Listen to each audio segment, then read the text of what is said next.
Good evening. स्वागत है league IAS में आपका सभी का। आपकी फरमाइश पर कोपेन का वर्गीकरण की योजना आज हम आपके सामने क्या करेंगे, प्रस्तुत करेंगे।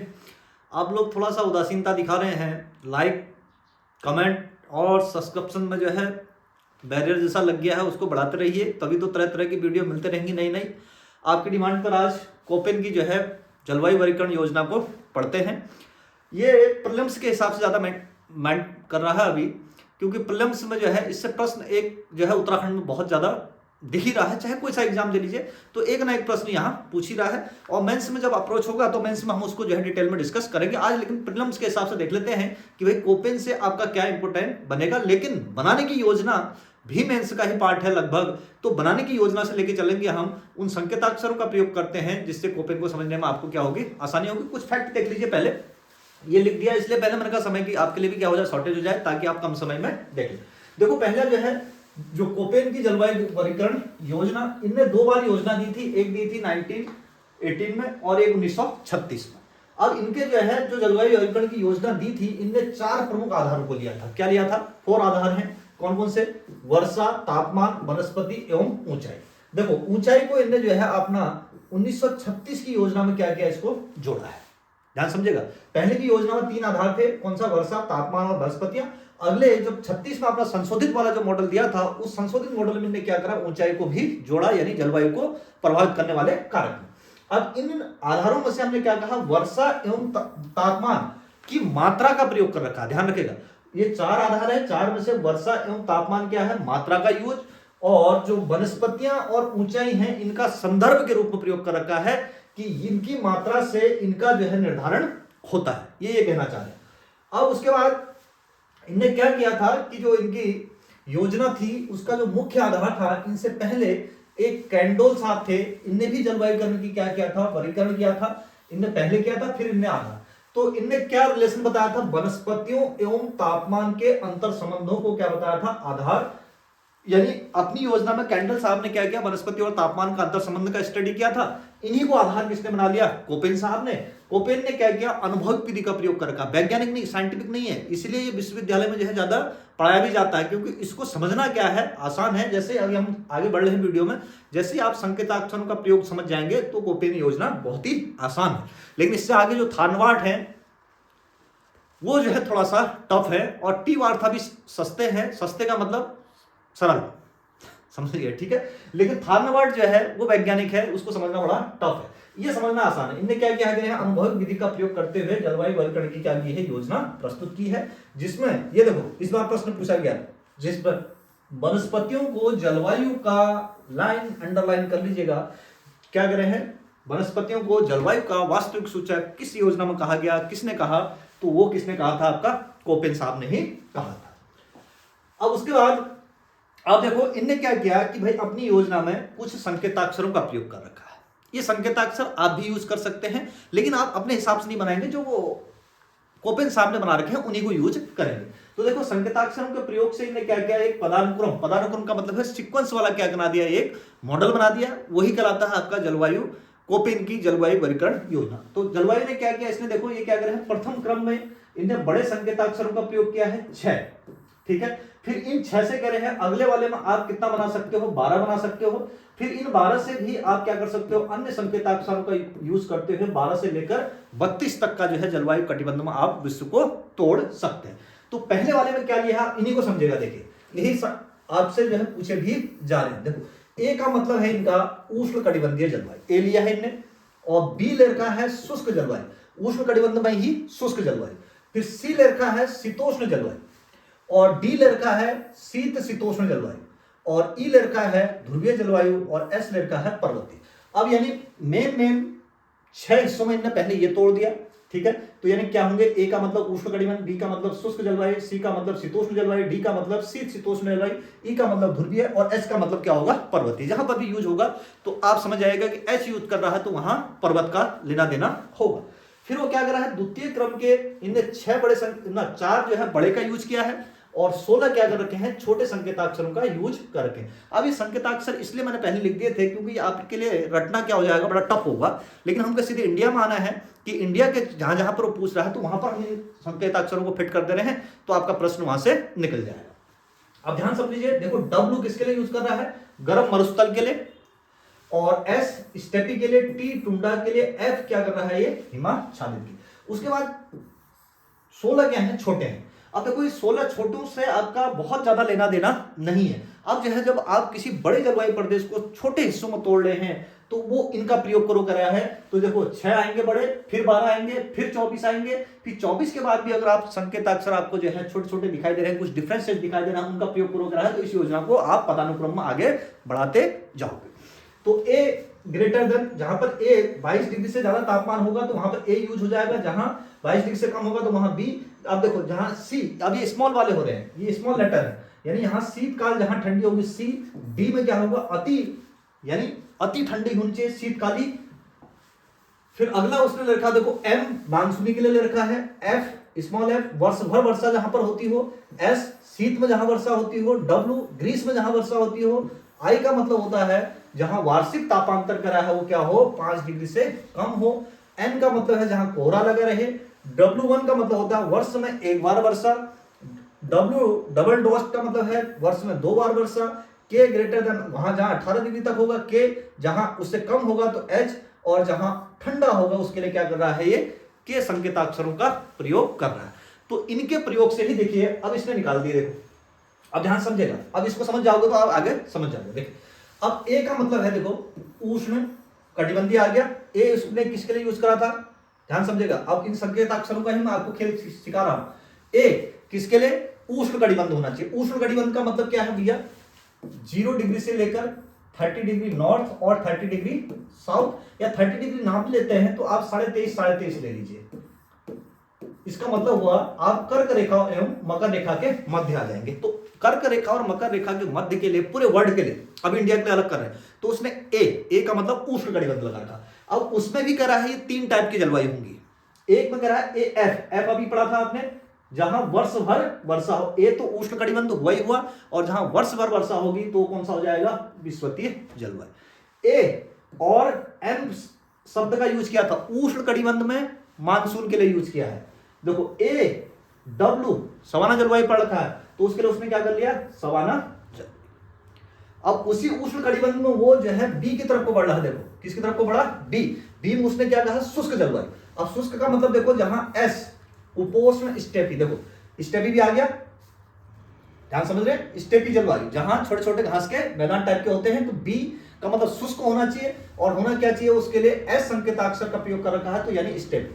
अब ऐसे ही देखो बी शुष्क ही है उष्ण, लेकिन डब्ल्यू के लिए क्या यूज किया था, अभी बड़ा वाला हमने दिखाया था आपको, मरुस्थल। अगर यकीन नहीं आ रहा है, आ ही रहा होगा यकीन, तो यहां देखो ये डब्ल्यू अभी हमने यूज किया था आपके लिए जो छोटा, ये देखिए डब्ल्यू का मतलब क्या था आपका, ये गर्म मरुस्थल। तो यहां ये क्या कर रहा है इसके लिए, अब देखो आ गया उष्ण मरुस्थलीय जलवायु। फिर से देखो सी आ गया, शीतोष्ण वाला। अब देखो सी एफ का मतलब फिर समझ गए होंगे, वर्ष भर वर्षा कहां होती है, पश्चिमी यूरोप में। फिर सी डब्ल्यू अभी बताया था उसने, जहां देखो डब्ल्यू का प्रयोग कहां कर रखा है, सवाना टाइप का यानी ईस्टर्न टाइप में, तो पूर्वी यूरोप एवं चीन तुल्य जलवायु। अब देखो सी एस का प्रयोग कर रहा है, एस का मतलब है भूमध्य सागरीय, एस का मतलब था जहां शीतकाल में वर्षा होती, और भूमध्य सागरीय जलवायु आपने पढ़ रखा है, वहां शीतकाल में वर्षा होती है, ग्रीष्म काल में वर्षा नहीं होती है, क्योंकि वो शुष्क व्यापारिक पवनों के प्रभाव में आ जाता। अब डी में आ जाओ, देखो डी उठाया उसने ऊपर, अब बढ़ता जा रहा है, तो डी एफ का मतलब वर्ष भर वर्षा कहां, उत्तरी पश्चिमी यूरोप यानी नॉर्वे और स्वीडन में। अब डी डब्ल्यू देखो टैगा आ गया, डब्ल्यू का मतलब उसने क्या लिया था आपका, शीतकाल में वर्षा हो या विंटर वर्षा हो उसके लिए यूज कर रहा है।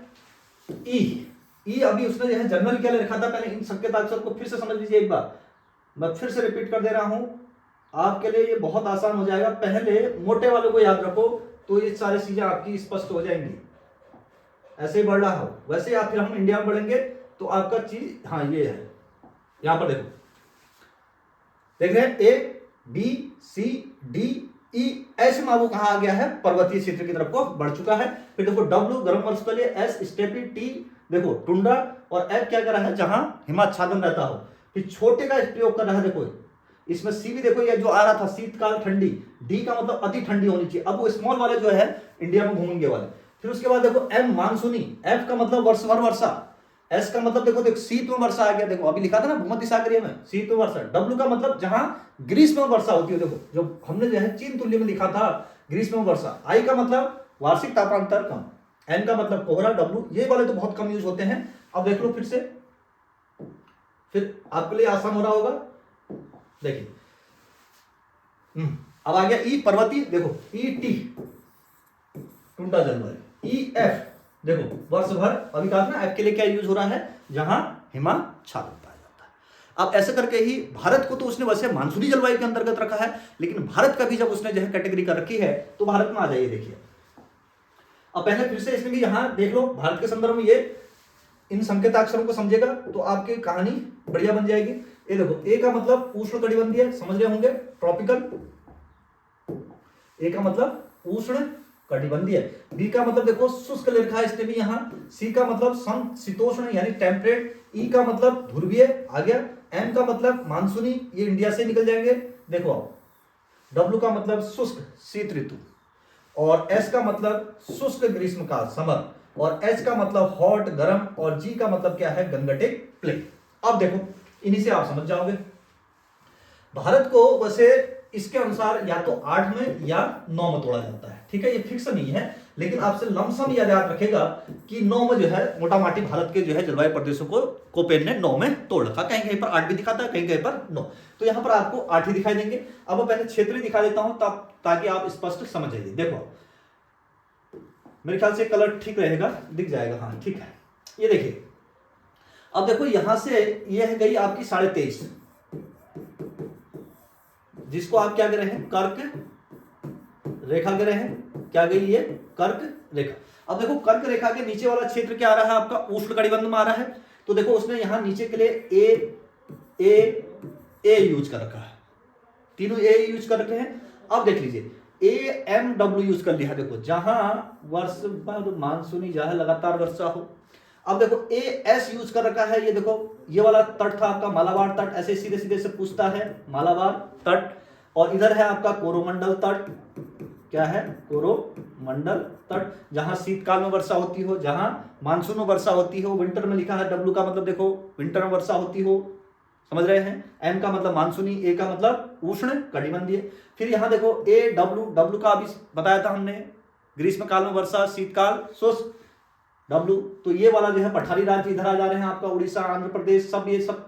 फिर देखो फिर उसने जो है दूसरा जो संकेताक्ष यूज कर रखा है वो है अब बी। अब बी का मतलब क्या था समझ गए, देखो बी जो है ये 3 क्षेत्रों के लिए आ रहा है बस, जहां पर ये अभी बताया था शुष्क होना चाहिए। बी का मतलब ये वृष्टिशाय प्रदेश है, और ये क्या आ जा रहा है आपका मरुस्थल। तो बी से आप वैसे ही चले जाओगे कि बी पूछेगा तो भाई वृष्टिशाय प्रदेश या राजस्थान या गुजरात का उत्तर पश्चिम वाला पार्ट। अब अगर आप पूछे कि भाई सी का देख लो आगे है शीतोष्ण वाला, समशीतोष्ण। समशीतोष्ण का मतलब क्या है, जहां शीत भी हो और गर्मी भी हो, तो उसके लिए देखो सी डब्ल्यू जी, यानी ये पूरा गंगटिक प्लेन के लिए जितना भी मैदान दिख रहा है उसके लिए उसने क्या संकेताक्षर का प्रयोग कर रखा है, सी डब्ल्यू। अब देखो सी डब्ल्यू का मतलब क्या है विंटर वर्षा, जी का मतलब क्या है गंगटिक प्लेन। यहां तक पहुंच गए। अब देखो इसके बाद आ जाओ डी का मतलब समझ गए थे, पहला संकेताक्षर उसने क्या यूज कर रखा है, कंफ्यूज नहीं होंगे तो स्पष्ट हो जाएगा। देखो इसमें तो इसने डी यूज भी नहीं कर रखा है, डी हमने बड़े वाले में ले रखा था, देखिए देख रहे हैं पूरा पीछे पीछे आना पड़ रहा है, इसलिए योजना देखो डी क्या कर रहा है, शीत शीतोष्ण जलवायु डी यूज करेंगे। फिर हिमाच्छादन होगा तो एफ लगा दोगे, देखो लगाइए यहां पर एफ। कटिबंध चेंज हो रहे हैं ना इंडिया में, दिख रहा है मैप में। फिर उसके बाद क्षेत्र देखो ये गया शीत शीतोष्ण, एफ आ गया यानी हिमाच्छादन, क्लियर। अब देखो ई और ई का मतलब तो ये हो जाता है लास्ट वाला जो है आपका यूज, अभी दिखाया था हमने ई, याद है नहीं याद आ रहा है, आ जाएगा इसमें भी। ये देखो ई का मतलब पोलर, और टी का मतलब उसने क्या कहा था टुंड्रा टाइप का। देखो अब ये अब जो आपसे प्रश्न पूछा जाता है कि भाई उत्तराखंड कहाँ है, यही है यूके, और इसको रखा गया है उसने कहां पर ET में, और जम्मू कश्मीर हिमाचल वाले को रख दिया है पोलर वाले में, ध्रुवीय वाले में, जहां हिमाच्छादन हमेशा बना रहता है। तो अब इंडिया का देखो तो मोटा माटा कितना आ रहा है 1 2 3 4 5 6 7 8 9, तो किसमें टूट जा रहा है 9 भागों में। इसलिए हमने क्या कहा था, भारत की जो जलवायु को कोपेन ने तोड़ रखा है वो कितने भागों में तोड़ रखा है 9 पार्टों में तोड़ रखा है। तो आप आसानी से निकाल ले जाएंगे। जैसे इस बार प्रश्न पूछा था AMW किस जलवायु को इंडिकेट करता है, तो पश्चिमी घाट के वेस्ट की तरफ को, जहां सर्वाधिक वर्षा। अब AS पूछेगा तो कोरोमंडल तट। अब BSHW पूछ रहा है तो देखो भैया B का मतलब क्या था, शुष्क होना चाहिए, S का मतलब स्टेपी टाइप का, H का मतलब हॉट, और W का मतलब क्या था, कभी कभी विंटर ना, ये आपका क्या है समर में क्या हो जाए वर्षा हो जाए। तो देखो ये दोनों क्षेत्र इसमें आ रहे हैं। ये कौन सा वाला, विदर्भ वाला यानी वृष्टिछाया प्रदेश, और राजस्थान का यह। और BH देखो यहां आ गया BW हमने क्या कहा था, मरुस्थल के लिए यूज कर रखा है। B उसने किसके लिए यूज कर रखा था, शुष्क के लिए। और H का मतलब हॉट, और कभी कभी वर्षा हो जाए तो ये ओनली मरुस्थल के लिए यूज होगा। अब C का मतलब हमने क्या, समशीतोष्ण, और विंटर में ना कब वर्षा हो रही है आपके यहाँ, ध्यान रखिएगा, मैदान में वैसी वर्षा हो जाती है लेकिन मानसूनी सीजन में ज्यादा वर्षा होती है यानी समर में, तो उसके लिए CWG का यूज किया है। फिर नॉर्थ ईस्ट के लिए DF, इसके लिए उत्तराखंड के लिए ET, और ये जम्मू कश्मीर और ये वाला क्षेत्र हो गया आपका किसके लिए E का प्रयोग कर रहा है। देखो यहां मैंने ये आपको दे भी दिए हैं, ये लिखा देखो। AMW अगर पूछेगा तो उष्णकटिबंधीय मानसूनी छोटी शुष्क ऋतु, देखो पश्चिमी तट, दक्षिणी गोवा, कर्नाटक। फिर AS में आ गया देखो तमिलनाडु का कोरोमंडल तट। फिर AW कह रहे हैं देखो उष्णकटिबंधीय सवाना यानी कर्क रेखा के दक्षिण में अधिकांश प्रायद्वीपीय भारत वाला क्षेत्र जो दिखाया था। फिर BSSW यानी अर्ध शुष्क स्टेपी जलवायु, उत्तरी पश्चिमी भारत, राजस्थान के पूर्वी हिस्से, गुजरात एवं पश्चिमी घाट के पूर्वी वाला क्षेत्र यानी वृष्टिछाया। फिर ये वाला आ गया देखो पश्चिमी राजस्थान और मरुस्थल वाला, ये पूरा का पूरा BWHW। फिर ये गंगटिक प्लेन, E आ गया देखो कहां, जम्मू कश्मीर, हिमाचल, उत्तराखंड। और ET दिख रहा है हिमालय के ऊंचे जो पर्वतीय वाले क्षेत्र हैं जहां वर्ष भर हिमाच्छादन रहता है यानी हिमाच्छादित रहता है, तो उसके लिए यूज कर रहा है ये ET। तो ये थी आपकी बहुत ही आसान, अगर आप संकेताक्षरों को 1-2 बार प्रैक्टिस कर लें तो आपके लिए योजना बहुत आसान है। बस संकेताक्षरों को समझना है तो योजना आसान, अगर संकेताक्षरों को नहीं पढ़ पा रहे हैं तो योजना थोड़ा सा टफ बन जाती है, लेकिन सबसे आसान योजना यही है। इससे आगे थार्नवार्ड साहब हैं, तो थार्नवार्ड आपके एग्जाम में पूछेगा भी नहीं, वो तो जो है जिनको रिसर्च करनी होती है वही उस पर अध्ययन कर पाते हैं, बाकी समझना उसको आसान नहीं है। तो आज के वीडियो आपके लिए ये था कोपेन का। तो उम्मीद करते हैं कि आपको पसंद आएगी, और पसंद आएगी तो इसको लाइक, सब्सक्राइब और शेयर कीजिएगा। और अगले वीडियो के लिए आप कमेंट कर दीजिएगा कि आपको कौन से टॉपिक में आप दिक्कत हो रही है, तो उस पर भी एक चर्चा कर दी जाएगी। धन्यवाद, बाय बाय।